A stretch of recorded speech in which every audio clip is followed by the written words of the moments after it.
레위인 첩 강간 치사 사건으로 인해서 이스라엘 지파들은 분노하고 기브와 그 거민들의 죄를 자기들이 심판하겠다고 달려들었습니다.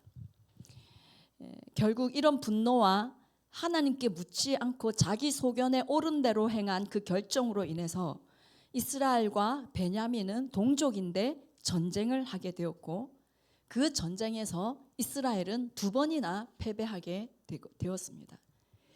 그제서야 이스라엘이 회개하고 금식하면서 하나님께 제대로 물었죠. 올라가리까 말리까. 그제서야 하나님께서 이스라엘에게 올라가라, 내가 너희 손에 넘겨주겠다라고 하셨습니다. 그래서 이 이스라엘과 베냐민은 3번째 다시 전쟁을 합니다. 동족끼리. 이스라엘이 매복 작전을 폈어요. 그래서 이스라엘 한 군대가 매복해 있고, 그런데 또 다른 한 군대는 베냐민을 피해서 도망가는 척 했습니다. 그래서 베냐민 군사들은 이스라엘이 또 패배해서 도망가는가 보다, 그러면서 따라서 이스라엘을 쫓아갔습니다. 그렇게 베냐민 그 군대가 그 성읍에서 다 나오고 나서, 떠나가고 나서 매복해 있던 이스라엘 군대는 그 성 안으로 들어가서 성을 불태웁니다. 그래서 기브아를 완전히 진멸합니다. 하나님께서는 자기 소견에 옳은 대로 행하는, 그래서 영적으로 도덕적으로 완전히 타락한 이스라엘을 베냐민을 통해서 심판하시고, 또 베냐민은 이스라엘 연합군을 통해서 심판하신 것입니다. 이 3차전에 이 당일에 베냐민 군대가 25,100명이 사망합니다. 그리고 이제 겨우 남은 사람이 베냐민 군사 600명이었습니다. 이 사람들은 이제 도망가서 림몬 바위라는 곳에서 이제 숨어 있게 됐습니다. 그 바위는 이제 천연 동굴이 많은 곳이라고 합니다. 그런데 여기까지 하고 전쟁을 그쳤어야 되는데, 이스라엘 사람들이요, 베냐민의 다른 온 성읍에까지 가서 가축과 만나는 모든 사람들, 여자와 아이들까지 할 것 없이 다 죽이고 불살라버립니다. 사사기 20장 48절입니다. 함께 읽겠습니다. 이스라엘 사람이 베냐민 자손에게로 돌아와서 온 성읍과 가축과 만나는 자를 다 칼날로 치고 닥치는 성읍은 모두 다 불살랐더라.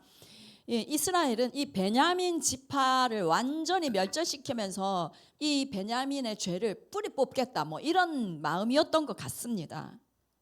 그런데 이 모든 것을 진멸하여 바치는 전쟁을 헤렘이라고 하는데요, 이 헤렘은 이방 민족하고 싸울 때, 그때 하나님께서 하라고 하셨을 때 하는 전쟁이 헤렘입니다. 그런데 지금 이스라엘은 하나님께 묻지 않고 자기들의 혈기에 사로잡혀서 지금 동족을 멸절을 시킵니다. 2차전에서 이제 1차, 2차전에서 다 패배하고 난 뒤에 진짜 마음이 낮아져서 하나님께 금식하며 철저히 회개하는 듯 했는데, 이스라엘은 다시 또 예전의 모습대로 하나님께 묻지 않고 자기들이 하고 싶은 대로 그 혈기에 사로잡혀서 자신들이 하나님이 되어서 베냐민을 심판하려는 죄를 반복하고 있습니다. 남자만 600명 베냐민이 남았다 그랬잖아요. 그래서 지금 베냐민 지파는요, 여자가 없어요. 여자가 아무도 없어요. 지금 다 죽어서. 그래서 베냐민 지파가 없어질 위기에 처해졌습니다. 이스라엘 연합군은 자기 분에 못 이겨서 막 이제 정신없이 베냐민을 멸절시키고 전쟁이 딱 끝나고 나니까 그제서야 정신이 번쩍 들은 것입니다. 동족 우리 베냐민 지파가 지금 사라질 위기에 처했구나. 이제서 생각이 든 거예요. 그런데 1절 말씀 보시겠습니다. 함께 읽어볼게요. 이스라엘 사람들이 미스바에서 맹세하여 이르기를 우리 중에 누구든지 딸을 베냐민 사람에게 아내로 주지 아니하리라. 지금 맹세를 했어요. 이스라엘 사람들이 미스바 총회 때 모여서 우리는 저런 죄인들인 베냐민 지파에게는 우리 딸을 주지 않기로 맹세하자. 이렇게 해서 맹세를 해버립니다. 이 맹세는요, 원어가 샤바인데요, 맹세로 자신을 묶는다라는 의미가 있습니다. 그래서 맹세를 우리가 하게 되면 그 맹세에 자신이 묶입니다. 나는 결혼 안 해! 라고 맹세하면요, 묶입니다. 그 말에. 또 어떤 게 있죠? 난 용서 못해! 그러면 용서 못한다는 그 말에 묶입니다. 용서를 안 합니다. 그런데 이 샤바는요, 숫자 7, 쉐바와 어원이 같아요. 그래서 7번 반복하여 완벽하게 약속하다, 이런 의미입니다. 그러니까 완벽하게 이건 약속했고 맹세한 것이기 때문에 반드시 이행해야 되는 것이었습니다. 그렇지 않을 경우에는 죽음으로 대신해야 하는, 굉장히 이거는 아주 어떻게 위험한 약속이기도 한 것이죠. 엄청 신중했어야 되는데, 지금 이스라엘의 이 맹세는요, 기브와 거민을 징벌하기 위해 모였던 그 미스바 회의에서 감정이 극도로 고조되었을 때 그냥 진지하게 고민하지 않고 생각하지 않고 급하게 이 맹세를 해버린 것입니다. 그러니 지금 전쟁에서 승리는 했는데 막상 전쟁이 끝나고 나서 보니까 지금 후회가 되는 것이죠. 이스라엘의 12지파, 이것은 하나님께서 세우신 지파이고 하나님의 언약 공동체입니다. 그런데 지금 베냐민 지파가 몰락하는 지금 위기에 처하니까 이제서야 그들의 과도한 그 대응을 후회했지만, 그들에게 뾰족한 수가 없는 것이죠. 그래서 2절 3절 한번 읽어보겠습니다. 백성이 베델에 이르러 거기서 저녁까지 하나님 앞에 앉아서 큰 소리로 울며 이르되, 이스라엘의 하나님 여호와여, 어찌하여 이스라엘에 이런 일이 생겨서 오늘 이스라엘 중에 한 지파가 없어지게 하시나이까 하더니, 이스라엘 중에 한 지파가 지금 멸절되기 직전의 상황인 걸 깨닫고 그제서야 후회하면서 가슴 아파서 하나님 앞에 또 웁니다. 그런데 이 기도, 이 우는 이 기도를 보면은 자신들이 진실하게 회개하는 그런 마음이 안 담겨 있습니다. 가슴이 아파서 울기는 하는데요, 자신들의 잘못이라고 고백하지는 않아요. 하나님 여호와여, 어찌하여 이스라엘에 이런 일이 생겨서 오늘 이스라엘 중에 한 지파가 없어지게 하시나이까. 지금 하나님 때문이라고 지금 얘기하고 있습니다. 이스라엘 지파 자신들의 지나친 복수심과 성급한 맹세 때문이었는데, 자신들의 잘못으로 이렇게 되었는데 그걸 생각하지 않고 모든 책임을 지금 하나님께 돌리는 비난성의 항의를 하고 있습니다. 그래서 4절 보시면, 이튿날 백성이 일찍 일어나 거기에 한 제단을 쌓고 번제와 화목제를 드렸더라.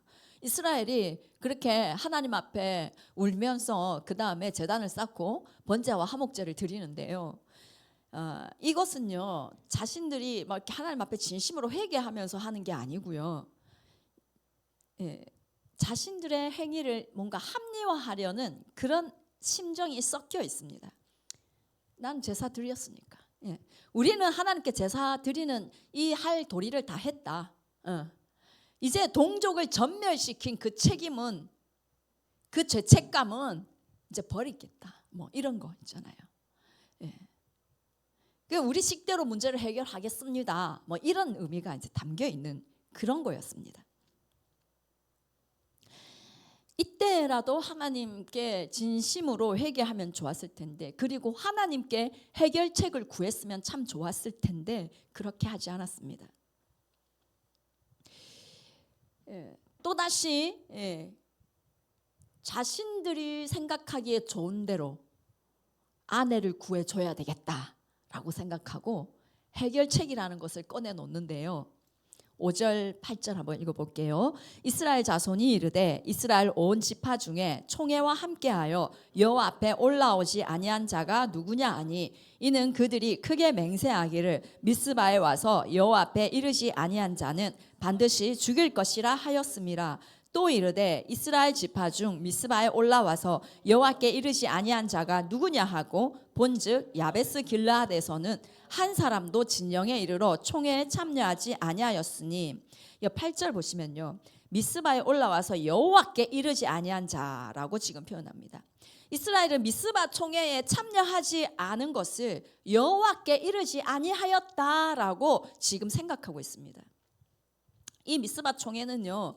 레위인첩 강간치사 사건에 대한 악을 응징하기 위해서 모인 그 회의였습니다. 이런 목적으로 열린 그 회의에 참석하는 것을 여호와 앞에 올라온 것이다라고 지금 동일시하고 있는 거예요. 그 회의가 하나님이 인정하시고 하나님이 주관하시고 뭐 그렇게 했다라고 지금 이 사람들은 생각하고 있는 것입니다. 그러면서 기브아를 응징하는 것이 하나님의 뜻이다 생각하고 이 미스바의 총회에 참석하지 않은 것은 하나님의 뜻을 거스르는 행위이다. 이렇게 지금 생각하고 있는 것입니다.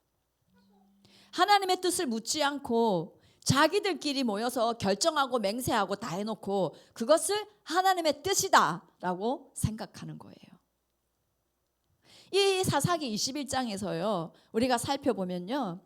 이스라엘은 계속 여호와라는 그 말을 언급합니다. 그들은 여호와 앞에 제단을 쌓고 여호와께 번제와 화목제도 드렸습니다. 항상 여호와 하나님의 이름을 언급하는 사람들이었습니다. 그런데 그것은 종교적인 형식이었습니다.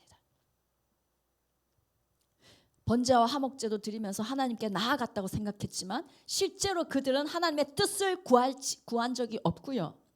하나님 없이 자기의 소견에 옳은 대로 행동하고 동족을 학살하고 또다시 자기들이 원하는 대로 지금 해결하려고 하고 있습니다. 말로는 오늘날도 하나님 예배 자리에 안 빠지고 봉사도 하는데 정작 하나님께 묻지 않고 하나님의 뜻을 알려고 하지 않고 내 마음에 원하는 대로 내 뜻대로 살아가는 사람들이 참 많이 있습니다. 그러면서 나는 하나님을 잘 믿고 있다라고 착각할 수 있다는 것이죠. 이스라엘은 미스바에서요 베냐민에게 딸을 주지 않겠다라는 맹세와 더불어서 또 다른 어리석은 맹세를 한 가지 더 했습니다.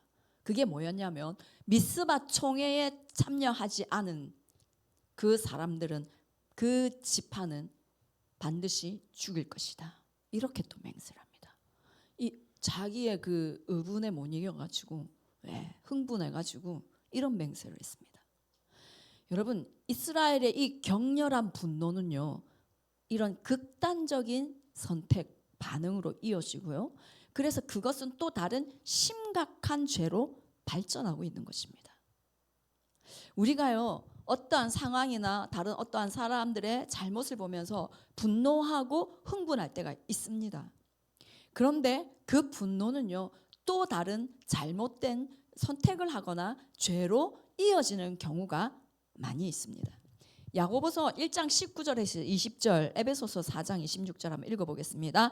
내 사랑하는 형제들아 너희가 알지니 사람마다 듣기는 속기하고 말하기는 더디하며 성내기도 더디하라. 사람의 성내는 것이 하나님의 의를 이루지 못함이라. 분을 내어도 죄를 짓지 말며 해가 지도록 분을 품지 말고 마귀에게 틈을 주지 말라. 말도 더디게 하고 분을 내는 것도 더디하라.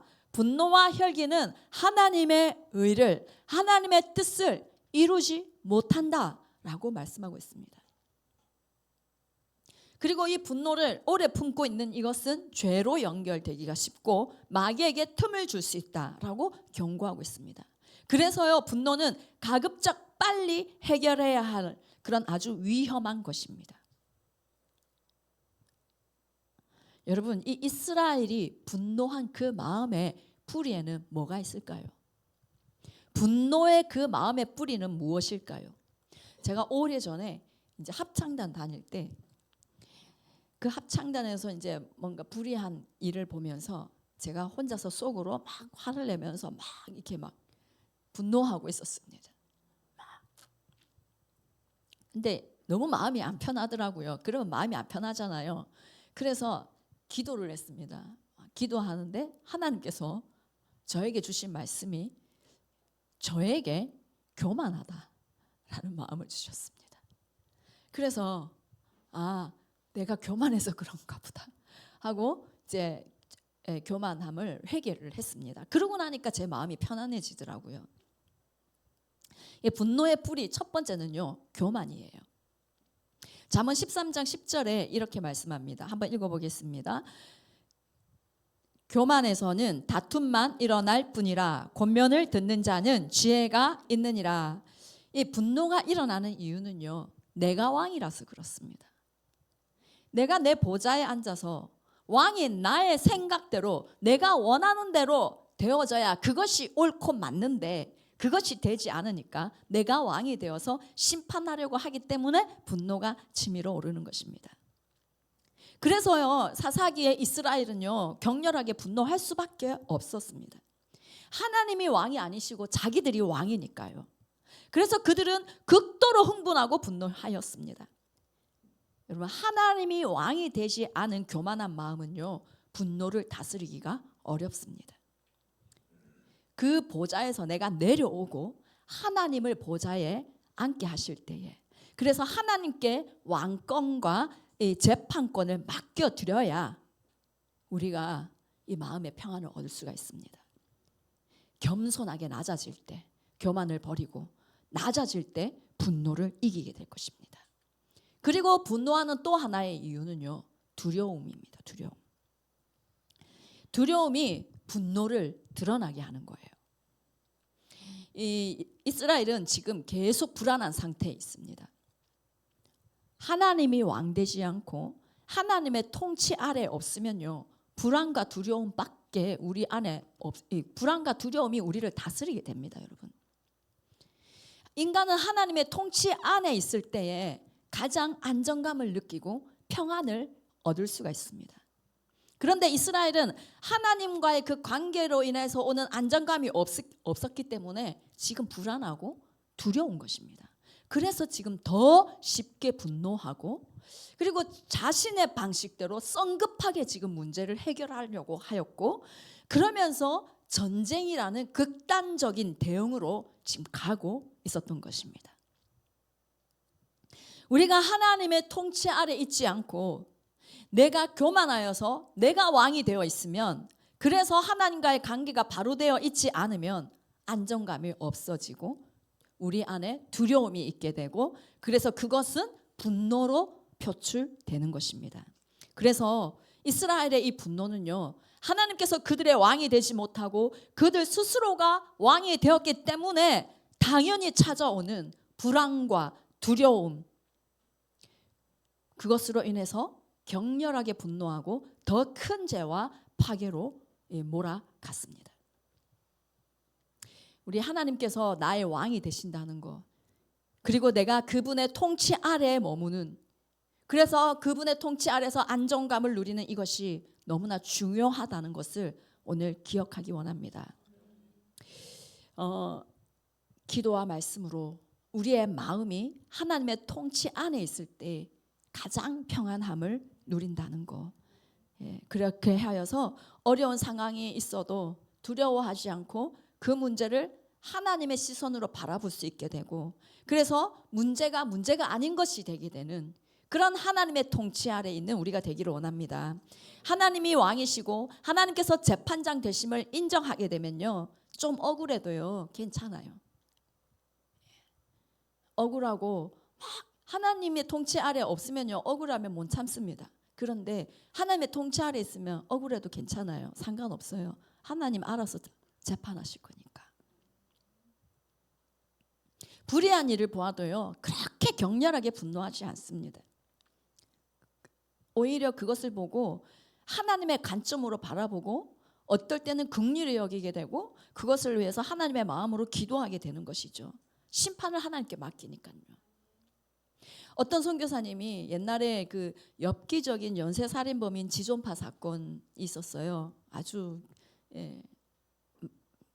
오래전 한국에서 굉장히 이슈가 된 사건이었는데, 그것을 이제 그 뉴스를 보면서 이 선교사님이 사람이 어떻게 저렇게 할 수가 있어? 막 분노를 했답니다. 근데 그 기도의 자리에 가서 하나님께 기도하는데 하나님께서 주신 마음이 너가 저 사람들이 자라난 환경대로 그렇게 자라났다면 너도 비슷하게 되었을 것이다 라는 마음을 주셨다는 거예요. 예, 우리가 왕이 되지 않기를 원합니다. 하나님께서 우리의 왕이 되셔서 하나님의 통치 아래에 항상 머무는 자가 되기를 원합니다. 겸손하게 그 통치 아래서 안정감을 누리고 하나님의 뜻에 순종하며 살아가는 그 한 걸음 한 걸음이 실수하지 않는 인생이 되는 것입니다. 우리 인생이 저는 실수하지 않는 인생이 되기 원합니다. 예. 지금 베냐민 지파가 600명 남자만 남아있고 여자가 지금 아무도 없잖아요. 그렇게 놔두면 베냐민 지파는 없어집니다. 그래서요 이스라엘 사람들이요 대책을 세우는데요. 어떤 대책을 세우냐면 미스바 총회에 참여하지 않았던 지파, 베냐민 지파 말고 다른 사람들이 있었다라는 걸 이 사람들이 알고 있었습니다. 바로 야베스 길르앗에서 한 명도 오지 않았다라는 걸 알았습니다. 이 야베스 길르앗은 지도 보여주시면 므낫세 반지파 있는 오른편에 야베스 길르앗 보이십니까? 예. 므낫세 반지파와 갓지파가 주로 이렇게 살고 있는 곳입니다. 근데 저곳에서 아무도 안 온 거예요. 그것을 알고 그들이 했던 맹세대로 우리 미스바 회의에 참여하지 않은 그 족속은 멸절할 것이다. 이렇게 맹세했잖아요. 그 맹세대로 동족인 야베스 길르앗을 또 칩니다. 10절 11절입니다. 회중이 큰 용사 12,000명을 그리로 보내며 그들에게 명령하여 이르되 가서 야베스 길르앗 주민과 부녀와 어린 아이를 칼날로 치라. 너희가 행한 일은 모든 남자 및 남자와 잔 여자를 진멸하여 바칠 것이니라 하였더라. 지금 600명의 베냐민 남자에게 아내를 구해주기 위해서요.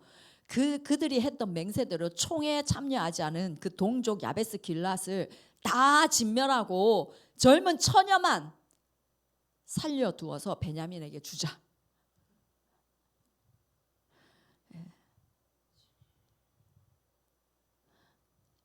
야베스 길르앗 사람들은 미스바 총회도 오지 않았고 또 베냐민에게 딸을 주지 않겠다라고 맹세도 하지 않았으니 그들은 진멸하고 베냐민에게 그 사람들의 딸을 주자. 이렇게 된 겁니다. 12절입니다. 그들이 야베스 길르앗 주민 중에서 젊은 처녀 400명을 얻었으니 이는 아직 남자와 동침한 일이 없어 남자를 알지 못하는 자라. 그들을 실로 진영으로 데려오니 이곳은 가나안 땅이더라. 야베스 길르앗은 미스바 총회에 가지 않았다는 그 이유 하나만으로 전멸하고 딱 결혼 안 한 여자 딱 400명만 살아남고 다 죽었습니다. 그리고 이 400명을 어디로 데려오냐면 실로로 납치해서 데려옵니다. 자기들이 흥분해서 맹세해놓고 그 맹세를 지키기 위해서 또 자기들의 동족을 지금 어마어마한 사람들을 지금 다 죽이고 있습니다.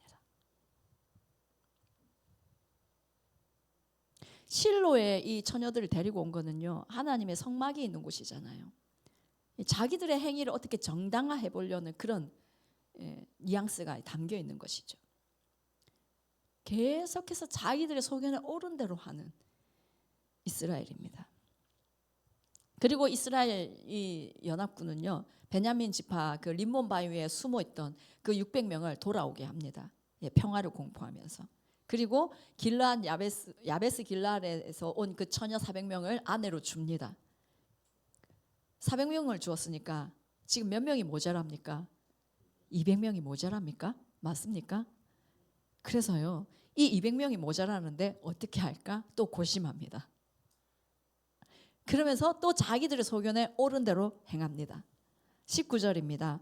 또 이르되 보라 베델 북쪽 르보나 남쪽 베델에서 세겜으로 올라가는 큰 길 동쪽 실로에 매년 여호와의 명절이 있도다 하고, 베냐민에게 딸을 주지 않겠다는 자신들의 맹세를 어기지 않으면서 베냐민 자손에게 아내를 찾아주기 위한 방법을 고민하다가 실로에서 열리는 여호와의 축제를 생각해냅니다. 실로에 여호와의 성막이 있었고 거기에 언약궤가 있었거든요. 종교적으로 굉장히 중요한 그런 곳이었습니다만, 지금 19절을 보시면 베델 북쪽 르보나 남쪽 베델에서 세겜으로 올라가는 큰 길 동쪽, 이렇게 실로를 설명합니다. 실로가 어디 있는지 사람들이 잘 모른다는 겁니다. 맞습니까? 얼마나 하나님의 성막과 그 언약궤, 그 하나님을 제사하는 예배드리는 그곳에 관심이 없었으면 사람들에게 한참 어딘지 설명을 해줘야 아는 정도가 되었습니다. 20절 21절입니다. 베냐민 자손에게 명령하여 이르되 가서 포도원에 숨어 보다가 실로의 여자들이 춤을 추러 나오거든 너희는 포도원에서 나와서 실로의 딸 중에서 각각 하나를 붙들어 가지고 자기의 아내로 삼아 베냐민 땅으로 돌아가라. 여호와의 절기에 이 실로에서는 춤을 추는 그런 관례가 있었습니다. 여자들이 나와서 춤을 추는데, 이때 베냐민 자손이 포도원에 딱 숨어 있다가 이 어린 처녀들이 춤을 추러 나오면은 거기에 가서 그 여자 한 사람씩 납치해서 데려가서 너희들 땅에서 살아라. 지금 이렇게 얘기를 하는 거예요. 이스라엘 장로들이 지금 자기 딸들은 베냐민에게 주지 않겠다 맹세를 했으니까 그 맹세를 지키면서 이제 그 아내를 이제 주기 위해서, 그러면 너희가 와서 납치해 가라. 그러면 맹세를 어긴 것은 아니니까 납치를 해 가라. 이렇게 지금 얘기를 하는 거예요. 그것도 여호와의 절기에.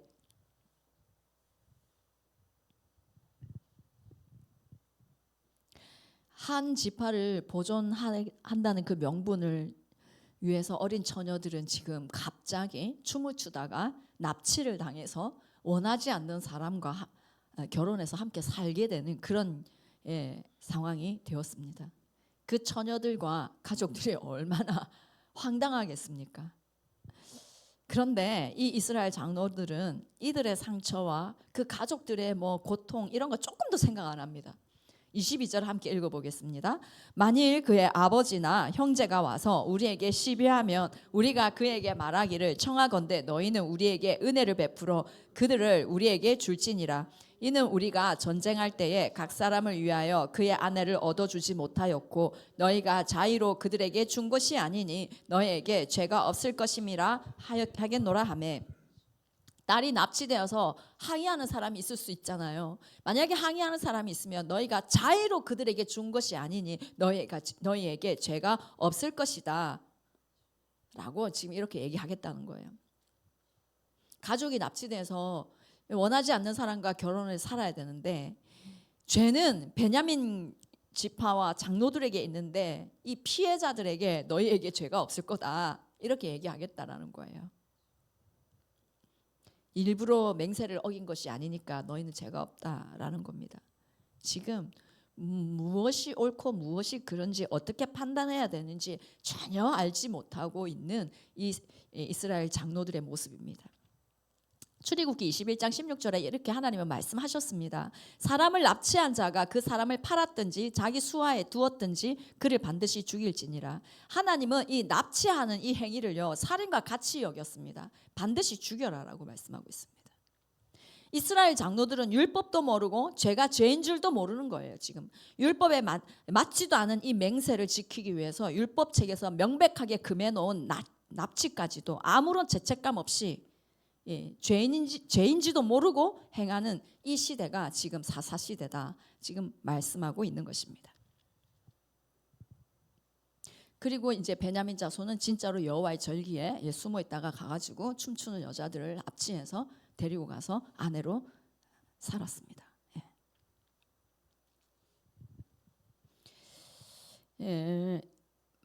그때의 24절입니다. 그때에 이스라엘 자손이 그곳에서 자기 각기 자기의 지파, 자기의 가족들에게 돌아갔으니 곧 각기 그곳에서 나와서 자기의 기업으로 돌아갔더라. 이스라엘 사람들은 베냐민 자손의 이 문제를 편법으로 처리하고 나서 이제 해결되었다라는 듯이 편안하게 집으로 돌아갔습니다. 이렇게 죄에 대한 개념이 없는 타락한 레위인과 첩, 그리고 그 기브아 사건은요, 자기 동족 베냐민 지파를 600명만 남기고 전멸시키고 또 야베스 길르앗 처녀 400명만 남기고 전멸시키는 엄청난 죄악을 저지르게 되었고, 또 거기서 멈추지 않고 처녀들을 납치하는 죄를 저질렀지만 지금 이제는 해결됐다라는 식으로 생각하고 집으로 돌아가는 이스라엘 사람들의 이 도덕적으로 영적으로 심각하게 타락한 모습을 우리는 보게 됩니다. 그래서 25절에 하나님은 이렇게 말씀하고 있습니다. 한번 읽어볼게요. 시작. 그때에 이스라엘에 왕이 없으므로 사람이 각기 자기의 소견에 옳은 대로 행하였더라. 사사기의 결론입니다. 17장에서도 18장에서도 19장에서도 이 말씀을 동일하게 4번을 말씀합니다. 사사기 전체 메시지를 지금 이 말씀이 요약하고 있습니다. 너희가 하나님을 왕으로 섬기지 않으면 이렇게 될 것이다. 하나님을 왕으로 모시지 않으면 너희도 이런 사사시대를 살게 될 것이다. 지금 하나님께서 너무나 간절하게 우리에게 말씀하고 있는 것입니다. 아무리 하나님을 섬긴다는 그 백성이라 할지라도 하나님이 왕되지 않은 자기 소견에 옳은 대로 살아가게 되면 결국 계속해서 죄 가운데 살 수밖에 없다라고 사사기는 우리에게 강력하게 외치고 있는 것입니다. 오늘 사사기를 마무리하면서 우리가 무엇을 해야 하는지 알게 됩니다. 반드시 하나님이 왕이 되셔야 합니다. 여러분의 왕은 누구입니까? 집사님의 왕은 집사님이십니까? 하나님이십니까? 혹시나 여러분의 마음의 보좌에 여러분이 앉아 있다면 오늘 내려와야 합니다. 그 보좌에서 내려오기를 바랍니다. 그 보좌에 언제나 하나님을 왕으로 모시기 바랍니다. 말로는 하나님이 내 왕이십니다 라고 말은 하지만 말은 그렇게 해놓고 내가 하고 싶은 대로 말하고 내가 생각하고 싶은 대로 생각하고 내가 선택하고 싶은 대로 선택하고 내가 가고 싶은 대로 가고 그렇게 사는 것이 아니라 하나님을 진심으로 왕으로 모시고 하나님이 원하시는 대로 말씀에서 말씀하시는 대로 그렇게 순종하고 말씀이 말씀하시는 대로 생각하고 말씀하시는 대로 순종하고 말씀하시는 대로 선택하고 행동하는 그런 우리가 되기를 간절히 원합니다. 사사시대에 너무나 무너져 있고 소망이 없어 보이는 이 시대입니다. 그런데요, 하나님은요 자기 백성을 버리지 않으십니다. 하나님은 이 암울한 상황 속에서도요 이스라엘에게 때마다 누구를 세워주셨습니까? 사사들을 세워주셔서 그들을 구원하셨습니다. 그리고 하나님은 계속해서 하나님의 구속의 역사를 신실하게 이루어 가셨습니다. 이 사사기 다음 성경이 뭐예요? 민준아, 사사기 다음 성경이 뭐야? 룻기 맞습니까? 영적 타락이 극에 달했던 이 사사시대 속에서도 주님은 베들레헴의 룻과 보아스를 통해서 누구를 낳게 하십니까? 오벳을 낳게 하시죠. 그리고 그 후손으로 누가 태어납니까? 다윗이 태어납니다. 그 다윗을 통해서 하나님은 이스라엘에 하나님이 통치하시는 하나님의 나라를 세우십니다. 하나님이 왕이 되십니다. 그리고 그 다윗의 후손을 통해서 누가 오십니까? 예수 그리스도. 영원하신 왕께서 이 땅에 오셔서 영원한 나라의 통치자가 되십니다. 너무나 소망 없어 보이는 그 사사시대, 그럼에도 불구하고 하나님은 그들을 구원하시고 인류를 구원하시려는 그분의 계획을 신실하게 이루어 가셨습니다. 이 시대, 소망이 없어 보이는 이 시대를 우리도 살고 있습니다.